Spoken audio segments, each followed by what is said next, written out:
Bismillahirrahmanirrahim. Allahumma shalli ala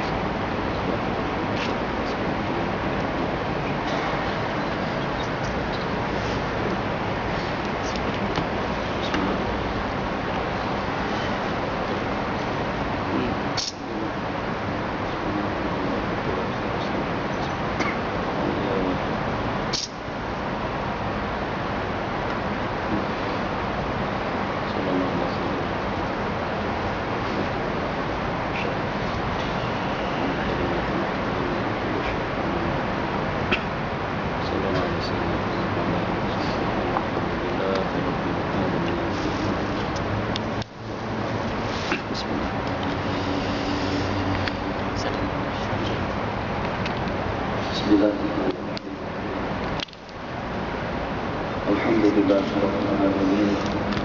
Wassallallahu wasallam ala sayyidina Muhammad khatamil anbiya wa habibi rabbil alamin. Subhanaka la nuhsi sana'an 'alaika anta kama asnaita 'ala nafsik. Lakal hamdu hatta tarda wa lakal hamdu ba'da ridha wa lakal hamdu idza radit. Alhamdulillahi bi ni'matihi tatimmu shalihat. Alhamdulillah ala kulli hal wa na'udzu billahi min ahwali ahli nar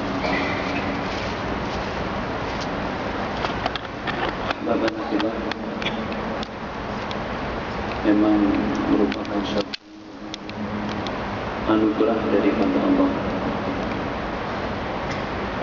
Bukan disebabkan karena dengan kita lebih ataupun juga mulia, sehingga dengan Allah menganugerahkan berbagai nikmat, pemberian dan inayahnya kepada kita. Mudah-mudahnya melantunkan subhanallah walhamdulillah wa la ilaha illallah wallahu akbar sedikit pun tidak akan memeras tenaga, waktu, kekuatan, duit, harta dan kekayaan kita. Hanya dengan hitungan detik sahaja untuk mengucapkan la ilaha illallah, tapi ternyata terdapat sejumlah sekian juta daripada manusia-manusia yang hidup di permukaan bumi yang Allah berikan berbagai fasilitas atau berbagai fasilitas nikmat yang tidak terhitung banyaknya, tapi ternyata masih belum mampu untuk mengucap la ilaha illallah. IQ-nya, pemikirannya, kecerdasannya, kebolehannya, kehebatannya luar biasa, tapi ternyata masih belum mampu untuk mengenal Sang Pencipta yang sebenarnya, sehingga sampai tersalah untuk menuju jalan yang patut untuk ditempuh.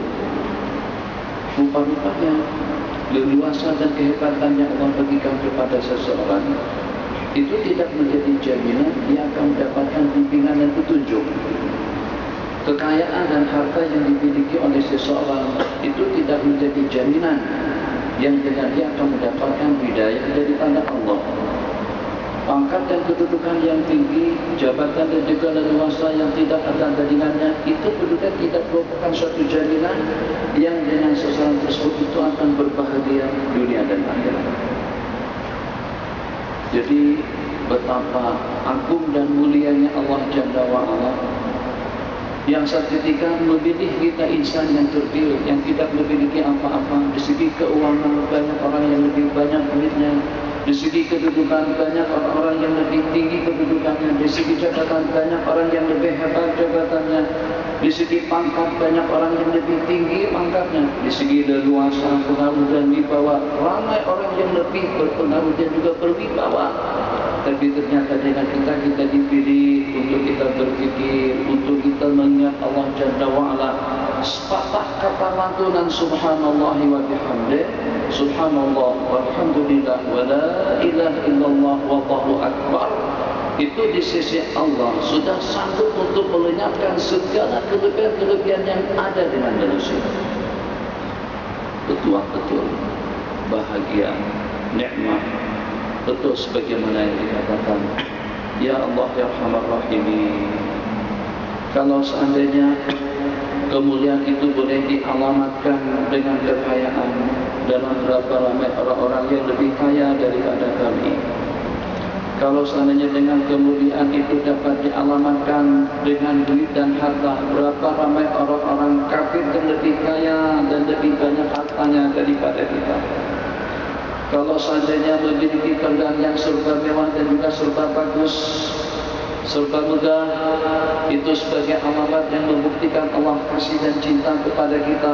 Berapa ramai orang-orang kafir, fasik, fasakah, fajarah, kumpulan yang dibenci oleh Allah Jalla wa'ala, ternyata memiliki keadaan yang lebih mewah daripada keadaan kita.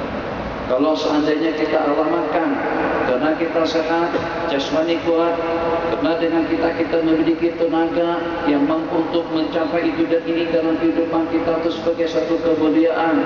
Berapa ramai di permukaan bumi Allah yang tidak pernah sakit, yang jarang-jarang dicoba dan diuji dengan penyakit. Rupa-rupanya mahabbatullah, cinta Allah Jalla wa'ala, bukan dengan duit yang banyak, bukan juga dengan harta, bukan juga dengan jawatan, bukan juga dengan kemenangan, bukan juga dengan kedudukan, yang kadang-kadang dibalik daripada cobaan dan ujian. Masya Allah, tabarakallah, perjalanan kita menuju Allah meroket secepat kilat, yang sehingga mungkin barangkali akan dapat kita tumbuh dalam hitungan sekian ribu tahun kalau dengan amal tubuhnya kita kepada Allah yang ternyata dapat kita tumbuh hanya dengan beberapa cobaan, penyakit, ekonomi, kesehatan, keluarga, anak dan istri. Kita tidak tahu disubalik daripada cobaan dan ujian yang menimpa kepada seseorang. Coba dengan kita mengambil pelajaran, mengambil ibrah daripada para nabi-nabi yang terdahulu dan juga secara khusus dengan Sayyidina Rasulullah SAW. Masya Allah, tabarakallah, kita tidak akan mampu untuk membaca, mengira dan menyukat, menghitung dan memastikan kebaikan Nabiullah Adam alaihissalam sebagai bapak manusia, Abul Bashar, khalifah Allah di permukaan bumi, yang pada saat diciptakan oleh Allah Jalla wa'ala, Allah perintahkan para malaikat semuanya untuk bersujud kepada Nabiullah Adam alaihissalam, putra putri Nabiullah Adam, anak zuriat Nabiullah Adam, dengan jumlah hitungan yang tidak dapat dihitung kesemuanya. Ada di antara daripada mereka di kalangan para nabi-nabi dan rasul, berapa di kalangan para nabi-nabi, berapa di kalangan para aulia, berapa di kalangan para salihin, berapa di kalangan ahli taqwa, berapa di kalangan ahli ma'rifah. Itu kesemuanya ternyata tidak luput juga daripada ujian yang Allah uji beliau dengan ujian takdir. Wa asa Adamu rabbahu faghawaa. Padahal dengan kemuliaan yang terhimpun tadi itu sepatutnya sudah terlewat daripada segala cobaan dan ujian, tapi ternyata tidak. Supaya jangan sampai, ya kalau pada saat dengan kita mendapatkan kemenangan, ya kalau pada itu dengan jasmani kita sehat afiat, ya kalau pada itu dengan kita mendapatkan jabatan dan kedudukan, kita matlamatkan itu sebagai tanda restu dan ridha Allah kepada kita. Belum tentu. Mungkin juga sebagai satu ujian dan cobaan yang mencabar kehidupan seseorang, atau juga sebagai suatu cobaan dan ujian yang memperangkap untuk menjerumuskan seseorang kepada lembah kehinaan, kemaksiatan dan kemungkaran. Coba dengan kita mengambil ibrah dengan beberapa pemimpin dunia yang telah lalu. Kesudahan daripada Saddam Hussein seperti apa? Kesudahan daripada Muammar Gaddafi seperti apa? Kesudahan daripada Hosni Mubarak seperti apa? Padahal yang pada saat itu insan manusia yang memberikan satu dan memiliki satu kekuasaan yang tidak ada tandingannya, pengaruh daripada presiden-presiden yang saya sebutkan tadi itu sanggup untuk melututkan rakyatnya di hadapannya. Tidak boleh dialamatkan itu sebagai satu kebaikan. Buktinya mana? Kita mulai dengan Nabiullah Adam alaihissalam. Mulia-mulianya Nabiullah Adam alaihissalam ternyata Allah coba dan juga Allah uji. Ujian yang menimpa kepada Nabi Allah Adam alaihissalam itu tidak menjadi alamat dengan karena beliau hina di sisi Allah, dan kita meyakini kemuliaan Nabi Allah Adam alaihissalam. Kullukum li Adam wa Adamu min turab. Kalian semuanya daripada Nabi Allah Adam, dan Nabi Allah Adam telah daripada tanah. Yang daripada Nabi Allah Adam tadi itu kira-kira ada dalam berapa triliun banyak sampai kepada hari kiamat. Berapa yang di Malaysia saja, sajidin, raki'in, zakirin, muhallilin, mukabirin, dengan kebaikan-kebaikan yang mereka laksanakan. Tidakkah kebaikan itu kesemuanya? Kalau dalam dunia bisnis kita multi-level marketing, keuntungannya akan menimpa, juga akan sampai kepada orang yang pertama. Macam itu juga dengan ganjaran pahala daripada umat akan sampai kepada Nabi Allah Adam alaihissalam. Pada saat Allah turunkan beliau daripada dunia, apakah karena hina? Belum tentu. Dan dapat kita buktikan tidak dengan jawabannya. Kenapa? Sebab beliau adalah merupakan salah satu daripada ulul azam dan salah satu daripada al-anbiya. Justru beliau adalah merupakan bapa kepada para nabi-nabi dan rasul. Apakah disebabkan karena dosa? Apakah disebabkan karena maksiat? Apakah disebabkan karena hina? Apakah disebabkan karena kurang? Apakah disebabkan karena tidak memiliki satu kemuliaan? Sehingga dengan cabaran dan ujian yang menimpa kepada Nabi Allah Ibrahim alaihissalam sampai dibakar hidup-hidup oleh Namrud. Supaya jangan sampai dalam kita berpandangan sinis sedikit pun kepada sesiapa saja yang diuji oleh Allah Jalla wa'ala. Nabi Allah Ibrahim innahu awwab, raja, senantiasa sujud dan insaf dan senantiasa selalu berbakti dan takwa kepada Allah Jalla wa'ala. Yang dengan kita juga tidak dapat menghitung kebaikan anugerah yang Allah berikan kepada Nabi Allah Ibrahim, yang dengan silsilah keturunan baginda Nabi itu kepada Nabi Allah Ibrahim alaihissalam. Ternyata ujian yang menimpa kepada beliau atau yang Allah timpakan kepada beliau dibakar hidup-hidup.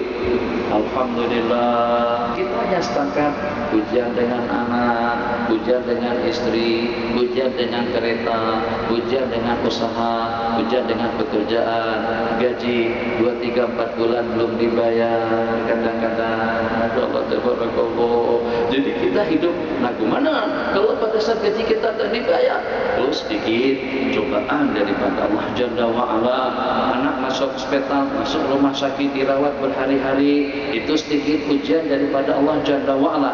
Apakah itu mempertandakan seseorang itu jauh daripada Allah? Tidak mutlak dengan jawabannya. Masya Allah tabarakallah, nasib daripada Nabi Allah Yusuf alaihissalam.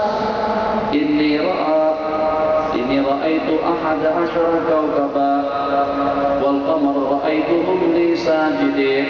Aku melihat sejumlah tidak kurang daripada 11 bintang, dan juga dengan bulan kesemuanya sujud di hadapanku.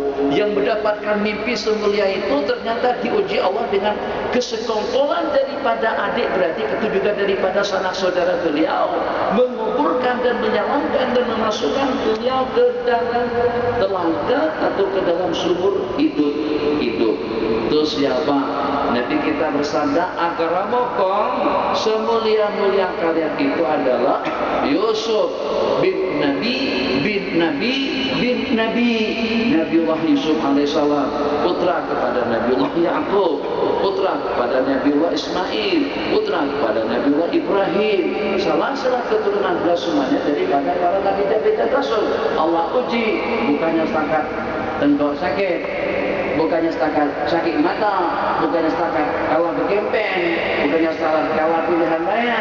Ujian yang menimpa kepada beliau tadi itu adalah kesekongkolan daripada beliau untuk menghabiskan hidup beliau, dimasukkan ke dalam telaga hidup-hidup. Tapi yang Maha Kuasa melihat dengan segala kejadian yang berlaku. Kembali kita melompat jauh kepada Sayyidina Rasulullah SAW. Bagaimana pula juga dengan baginda Nabi? Masya Allah tabarakallah.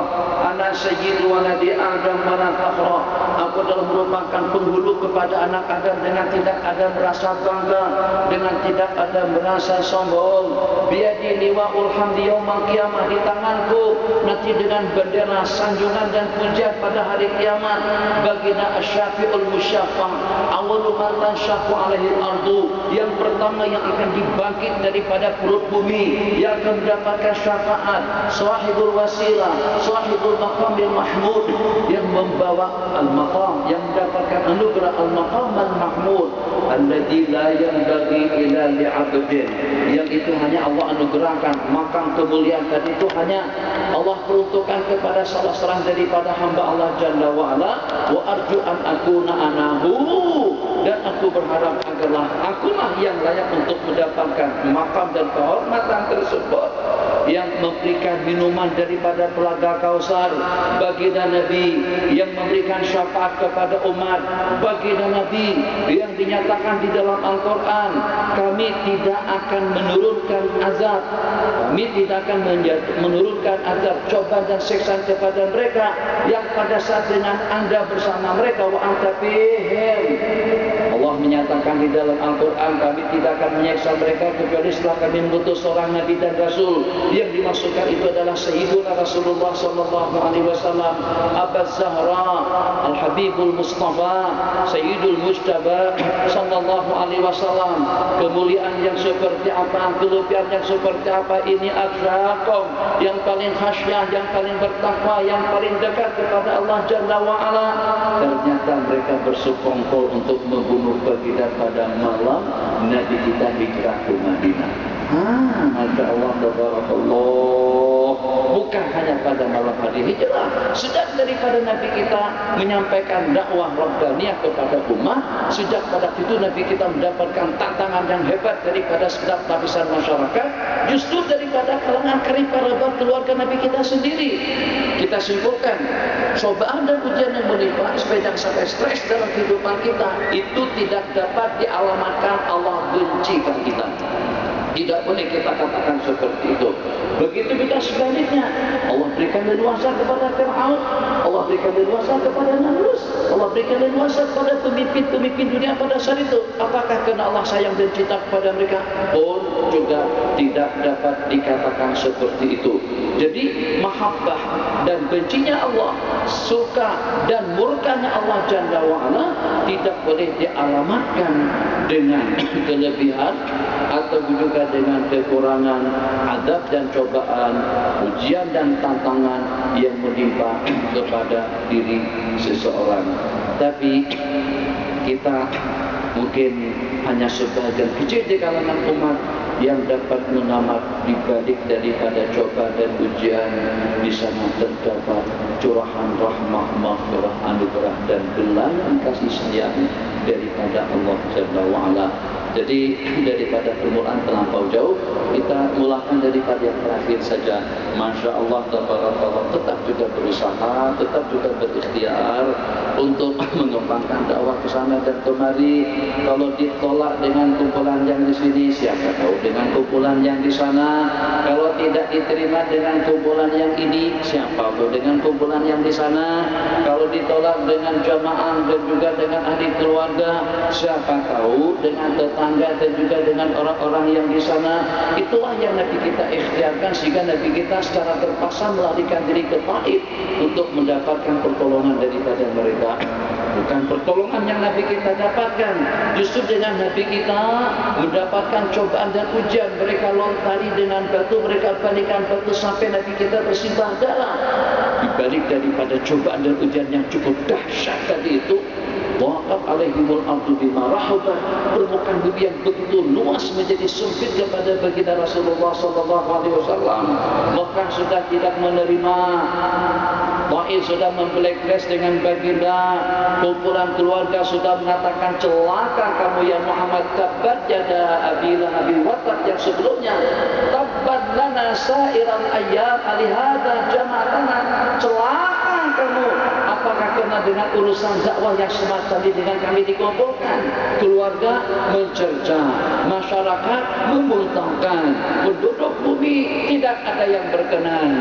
Jadi pada saat langit memperhatikan dengan kejadian yang berlaku, ya Muhammad, kalau seperti itu mereka, mungkin kena faktor mereka tidak tahu, atau juga sebagai satu cobaan dan ujian daripada Allah untuk memperlihatkan bagaimana ketabahan dan kestabilan daripada baginda Nabi, komitmen beliau dengan dakwah. Masya Allah, tabarakallah. Kalau seandainya mereka berikan matahari di sebelah tangan kananku dan bulan di sebelah tangan kiriku agar aku meninggalkan ala an atruka hadzal amr, aku tidak akan meninggalkannya, au amuda dunahu, atau aku akan meninggal. Jadi Nabi kita rela mati di jalan Allah daripada menerima dua anugerah yang mereka tawarkan. Masya Allah, tabarakallah, dilontarin dengan itu sampai bersimbah darah. Memang betul-betul Raufur Rahim, memang betul-betul mulia, memang betul-betul hebat, memang betul-betul tabah, memang betul-betul tidak ada sepatah kata celaan dan cercaan yang meluncur pada mulut baginda pada hari itu. Minta maaf dengan bahasanya, brengsek kamu, entah samsing, entah lasak, entah apa, homak, bedai, macam-macam sumpahan dan celaan daripada kita. Kalau pada waktu kita dianiaya, kita sumpah, apa waktu ini betadinya tidak betul. Coba kalau memang mau juga dengan sokongan daripada yang lain, carilah sokongan daripada pemudi-pemudi malaikat, bukan pemudi-pemudi hantu. Misal saja kan seperti itu tuh, nyumpah-nyumpah, betul-betul tak terima kenyataan yang berlaku, betul-betul memberontak hatinya pada saat itu. Masya Allah, dengan baginda Nabi dicerca, dicaci maki, diolok-olok, diseksa, dianiaya, dilontari dengan batu sampai berdarah, sampai mendapatkan tawaran daripada malaikat Allah untuk menghancurkan dan musnahkan mereka. Nabi kita tidak pernah memohon dan meminta kehancuran dan kemusnahan kepada musuh-musuh beliau pada saat itu. Kenapa? Karena dengan baginda memiliki hati yang bijak, yang penuh dengan syafaqah, yang penuh dengan rahmah, yang penuh dengan rasa kasih sayang, yang penuh dengan maghfirah.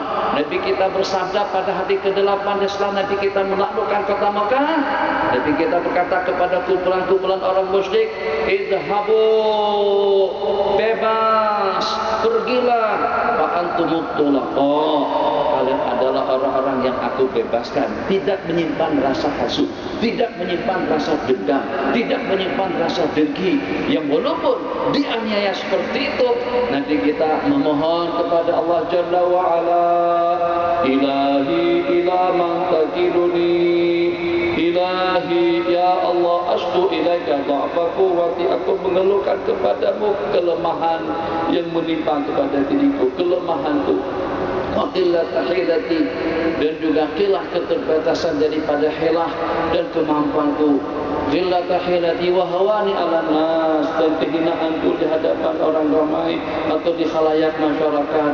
Lam yakun bika ghadabun fala ubali, kalau seandainya kau tidak murka kepadaku, aku tidak peduli. Mereka cerca, mereka aniaya, mereka balikan batu, mereka pukul, mereka seksa, mereka bersekongkol untuk membunuhku, tetap juga aku tidak peduli. Walakin afiatika usauli, tapi tetap afiatmu, keselamatanmu itu lebih longgar dan lebih menyenangkan dan melegakan hati dan perasaanku. Itu munajat bagi Nabi. Terakhir Nabi kita tinggalkan Taif, Nabi kita berkata, Allahumma hdi qaumi fa innahum la ya'lamun. Lapang dan luasnya dada baginda Nabi. Ya Allah, berikan hidayah kepada mereka-mereka.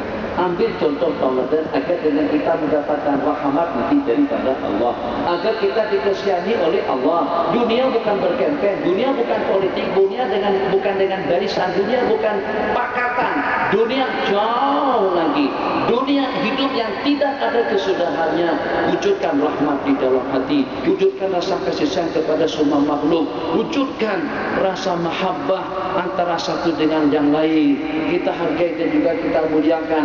Siapa tahu di balik daripada cobaan dan ujian, ternyata bulan kasih sayang Allah yang akan kita dapatkan.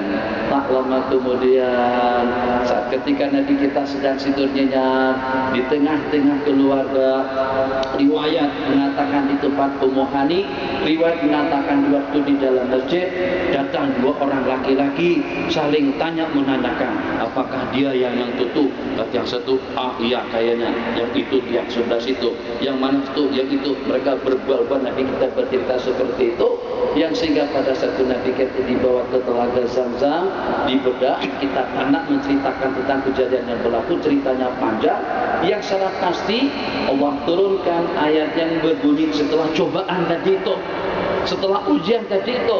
Jadi kita jangan terlalu mengharapkan sesuatu dan kita memperolehinya secara malas, tanpa cobaan, tantangan dan ujian.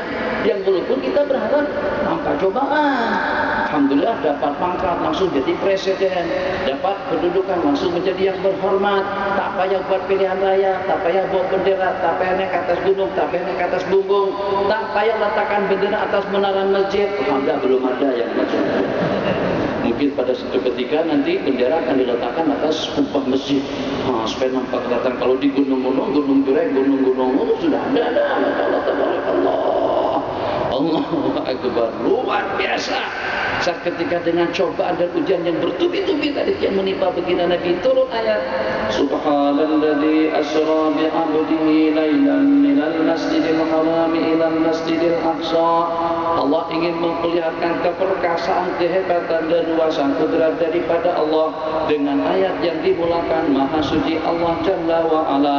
Sudah tidak ada ukuran waktu, sudah tidak ada ukuran jarak, sudah tidak ada ukuran masa, tanpa hitungan waktu dan tanpa hitungan jarak. Ternyata dengan baginda sudah berada hatta qaba qausaini au adana, sehingga ukuran baginda itu seperti dengan seukuran busur atau lebih dekat lagi daripada busur panah. Itu ibarat takbir daripada Al-Quran tentang betapa dekatnya dengan Allah, betapa dekatnya baginda dengan Allah pada malam hari itu. Lainlah di sebagian saja, bukan bagian yang terlalu banyak. Dikatakan tempat Nabi kita tidur pada saat ketika Nabi kita kembali daripada perjalanan Isra wal Mi'raj dengan lapisan langit yang pertama, kedua sampai kepada yang ketujuh, sampai kepada Sidratul Muntaha, sampai kepada Rafraf, sampai pada jarak ukuran yang sudah tidak boleh dihayalkan. Perjalanan yang begitu jauh, kan panjang cerita. Kalau nak lebih jelas, untuk menceritakan perjalanan itu saja memakan waktu sampai berjam-jam. Berjumpa dengan Nabi Adam, Nabi Adam mengatakan ahlan wa sahlan marhaban bin Nabi Salih wa ibni Salih. Kemudian pada itu ditanya, sebelum masuk ditanya, alihada umirta, alihada umir, apakah itu begini kamu diperintahkan? Jadi kata malaikat Jibril alaihissalam, ya memang diperintahkan untuk membawanya melawat ke langit yang pertama, naik ke langit yang kedua, berjumpa dengan Nabi Yusuf. Itu kita menceritakan saja sudah jenuh. Itu baru perjalanan 7 lapis langit, belum lagi cerita minum saja makan waktu bermenit-menit, berbual-bual pada minum. Takkan Nabi kita guguk macam tu. Mesti Nabi kita minum santai. Tetamu datang, takkan lepas minum terus balik. Nah, kan dapat tawaran minuman pada malam hari itu, air khamar dengan susu. Nabi kita pilih air susu. Kata malaikat Jibril, asata fitrah. Kemudian sembahyang pula. Takkan Nabi kita sembahyang sebagaimana kita Allahu Akbar, Allahu Akbar. Nabi kita sembahyang dengan tumak ninanya, khusyuknya, tadaburnya, tadalulnya yang panjang sungguh. Sembahyang mengimami para nabi-nabi dan rasul. Kalau pada waktu kita sembahyang mengimami orang ramai pun, makmum kita sekitar 2, 3, 4 orang saja. Itu mesti kita bikin bacaan yang lawak, lagu yang cantik. Alhamdulillahirabbil alamin, Ar-Rahmanir Rahim, Malik Yaumiddin, Iyyaka na'budu wa iyyaka nasta'in, Ihdinas siratal mustaqim. Begitu begitulah seterusnya.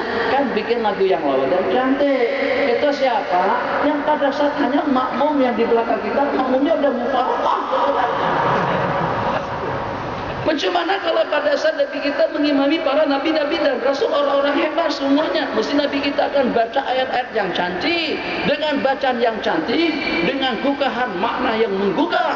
Masya Allah, tabarakallah, naik, bertemu, ucapan selamat, ahlan wa salat, naik lagi. Kemudian Nabi kita tengok suasana di dalam surga, Nabi kita tengok suasana di dalam neraka, Nabi kita tengok ada satu buah istana, di dalamnya terdapat seorang perempuan cantik, betul-betul mempesona, lawa sungguh, seksi betul. Sampai Nabi kita tertanya-tanya, tuh istananya siapa tuh? Dan punyanya siapa wanita cantik tuh? Jadi kata malaikat Jibril, Syabin bin Quraisy, itu punyanya seorang pemuda daripada Quraisy, berbual-bual macam ini saja, udah lama itu juga memakan waktu. Masya Allah, tabarakallah. Jadi Nabi kita bersabda, rasa-rasanya akulah dia, sebab aku pemuda dan aku daripada bangsa Quraisy. Rupa-rupanya bukan untuk baginda itu, li Umar ibn Khattab radhiyallahu ta'ala, untuk Sayyidina Umar. Jadi Nabi kita bersabda, Umar, seandainya aku tidak teringat dengan cemburumu, kamu tuh orang yang cemburunya lebih, aku akan masuk ke istana itu, tengok suasana di dalamnya macam mana. Jadi kata Sayyidina Umar, ala Rasulillahi aghir, apakah kepada baginda aku cemburu? Itu cerita dengan Sayyidina Umar. Sayyidina Bilal pula, aku mendengar terompah berjalan di hadapanku, pakpok, seperti itu. Ini cerita. Kesimpulannya kalau kita nak ungkapkan 48 buah riwayat yang menceritakan tentang Al-Isra wal Mi'raj, bacakan saja riwayat itu secara perlahan-lahan atau juga secara sardan dan laju, memerlukan waktu sampai 2-3-4 jam.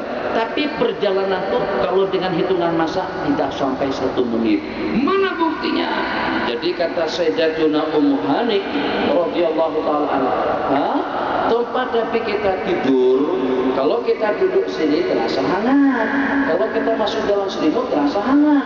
Jadi pada masa Nabi kita kembali ke tempat pembaringan, tempat tidur beliau, ternyata tempat tidur Nabi kita itu masih hangat. Artinya dalam jangka berapa jam? Sat saja. Lebih lama kita mengucapkan sat saja daripada perjalanan. Tuh, sat. Dalam berapa sekon, setengah sekon dia lebih cepat. Kenapa? Sebab tidak ada ukuran jarak. Kalau dengan ukuran jarak, naiknya lama. Oh, ini langit kena dibuka dulu, ditebang. Tebalnya pun juga setebal jarak antara langit dan bumi. Nak menerobosnya macam mana? Nak guna apa? Nak guna tangga kah? Nak guna roket kah? Atau dibom dulu? Atau juga dengan gunakan nuklir seperti apa supaya terbuka pintu langit tadi itu? Tak ada jarak dan juga tidak ada hitungan waktu. Hanya dengan hitungan detik yang relatif singkat. Itu Allah ingin memperkenalkan. Kalau aku berkehendak, sebagaimana yang aku nyatakan di dalam Al-Quran, innama amruhu idza arada syai'an ayyaqula lahu kun fayakun. Segala perintah kehendak ketetapan daripada Allah, apabila Allah berkehendak, itu hanya dengan mengucapkan kun, jadilah, fayakun, dan jadilah seketika itu juga. Jangan risau. Jadi ya Allah, bila aku mendapatkan anugerah, bila aku mendapatkan rezeki, bila aku mendapatkan duit, bila aku berkawin, ya Allah, Allah Maha Kuasa atas segala-galanya. Apa yang risau, dan tenang-tenang saja. Tapi tetap berikhtiar. Insya Allah Allah bagikan yang paling ideal dan juga yang paling sesuai dengan selera dan juga dengan pilihan kita. Dan kalau pada saat dengan kita mendapatkan yang sebaliknya, maafkan. Dengan hadis Rasulullah yang berbunyi, idza ahabballahu 'abdan ibtalahu, apabila Allah cinta kaum, Allah akan mengujinya. Apabila Allah restu dan cinta kepada seseorang, Allah akan mengujinya.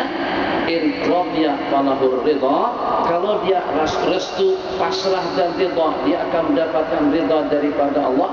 Wa in sakhit, dan kalau seandainya dia marah, kalau seandainya dia komplain, kalau seandainya dia murka, maka dia akan dimurka oleh Allah Jalla wa'ala.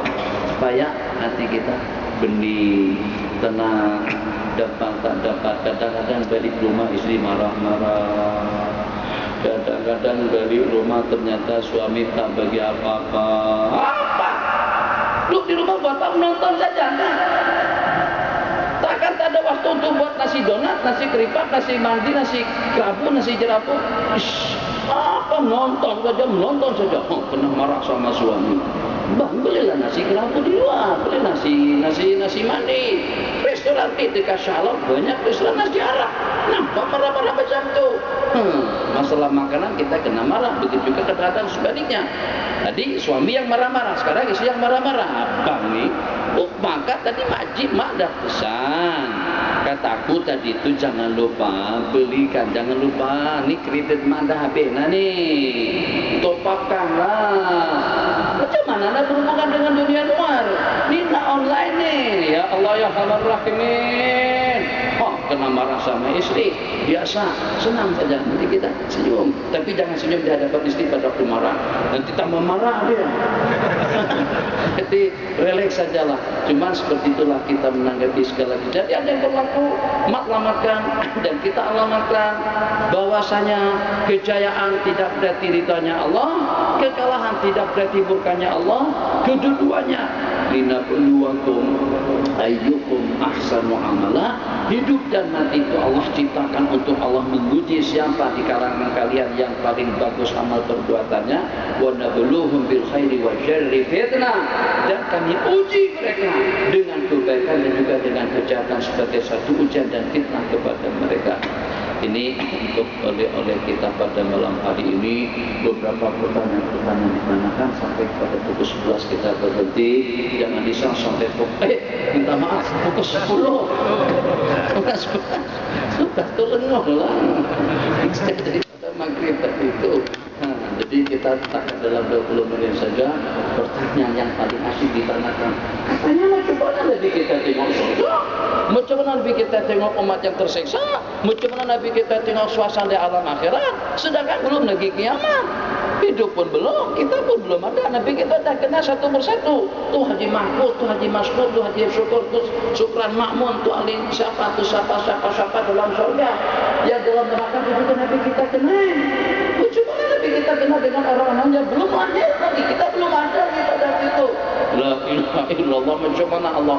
Ya Allah, Tuan Haji itu dengan KLCC sebelum dibuat KLCC itu kan ada maketnya tak? Ada.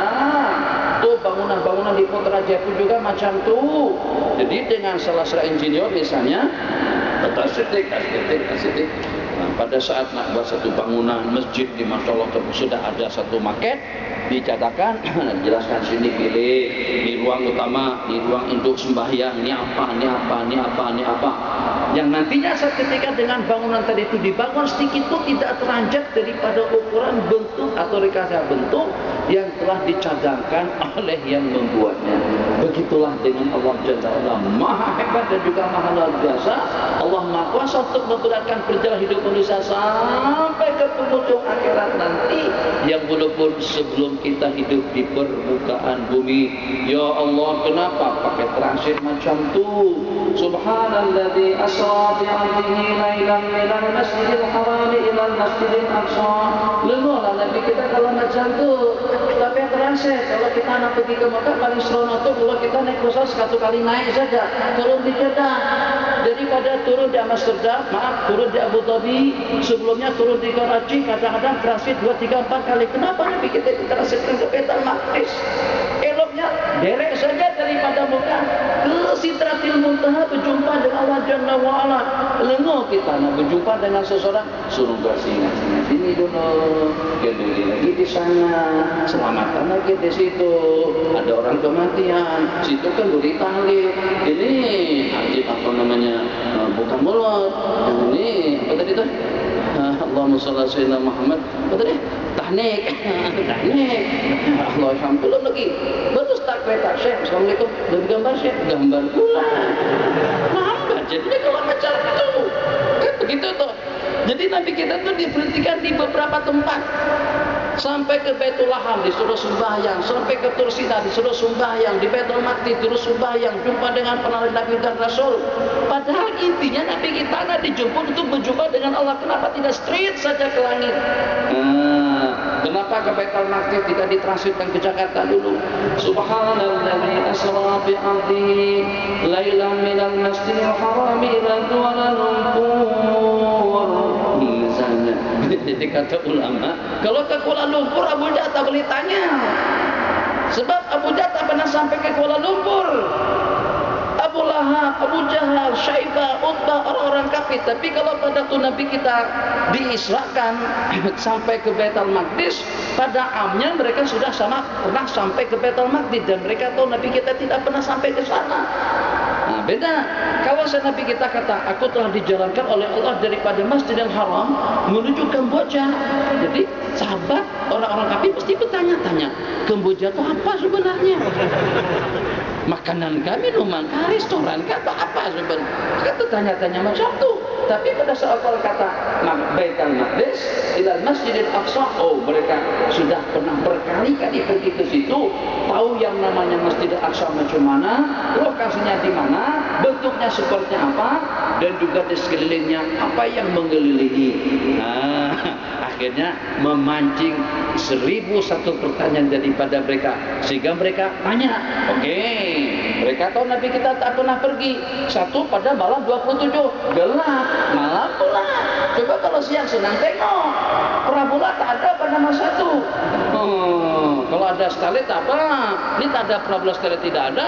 Macam mana Nabi kita boleh nampak Baitul Maqdis perjalanan pada malam hari yang gelap gulita di waktu malam? Siang pun kalau ketinggian 30-40 ribu kaki di atas permukaan bumi itu sudah tidak nampak kelihatan. Set tanah Baitul Maqdis. Coba tolong sebutkan dan perkenalkan kepada kami macam mana bentuk Baitul Maqdis. Nabi kita jelaskan pintunya, tingkapnya, lokasinya, bentuknya, keadaannya. Masya Allah semuanya mengatakan betul. Tapi tetap mereka tidak percaya. Jadi sama dengan masyarakat zaman sekarang, percaya dengan Allah, makan rezekinya Allah, nikmatnya Allah, bimbingan dan petunjuknya Allah, tapi tidak mau dengan kehendak Allah. Ini bukan berkempen politik, bukan.